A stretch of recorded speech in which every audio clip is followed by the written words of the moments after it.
Before we get started in this virtual edition of Technology-Driven Classroom, a few housekeeping tips. You have already joined the class with the class code, I'm sure, if you're this far. I'm going to join this class with a demonstration account. So you'll be looking at Google Classroom. All of your assignments are here. You don't necessarily need to work in order, but it probably makes more sense for you to work in order. The things at the top of the list are introductory in nature. I also want to encourage you to take a look at, be sure you're signed into your Google Drive account. You know that if your name is up here in the upper right hand corner. If you are not sure if you're signed into your Chrome account, your Google Drive account, you may want to stop and search for some help to do that. One of the places to look is in your Granbury ISD bookmarks. If you can get to the Granbury ISD homepage and go to Employees, scroll down to Instructional Technology. This is our resource page, and there are lots of helps and hints. If you come down to the resources page, there's a link to our YouTube channel. This is where we've loaded all the videos that we've made. There are playlists here of things that might be helpful to you, but I want to encourage you to use your YouTube channel.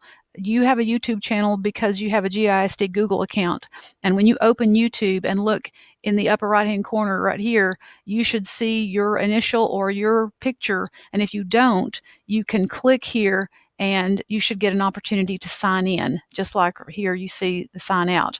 So be sure that you are signed into your YouTube account, because you are going to want to use your YouTube channel to search for tutorials and videos and helpful things that you might not be familiar with as you work through this class. And again, our instructional technology homepage will give you some information. There are just basic ideas, basic details about model classrooms in GISD. There are some discussions about standards for students, for teachers, for instructional leaders in our district.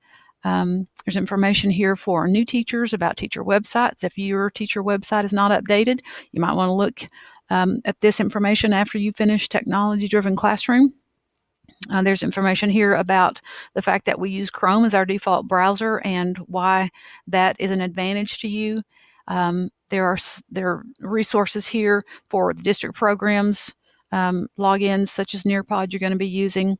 And then there is some information here about virtual professional development if you're interested in that after you get through with Technology-Driven Classroom. So that's just a word about resources.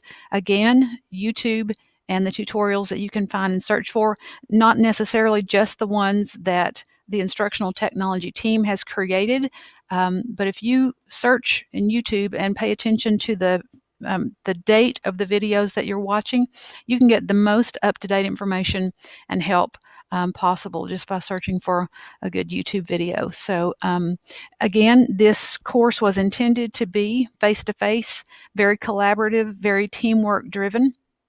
The virtual edition loses some of that, so you are going to be relying on collaboration of Google communities, YouTube channels. You're going to be using your imagination. You're going to be creating things for your classroom that are collaborative in nature. So I hope that you'll learn some things that you could use in your classroom, and that we can make an impact on our students in GISD, where we're talking about the 4 C's. So all of those housekeeping tips underway. You're ready to get started with the next video.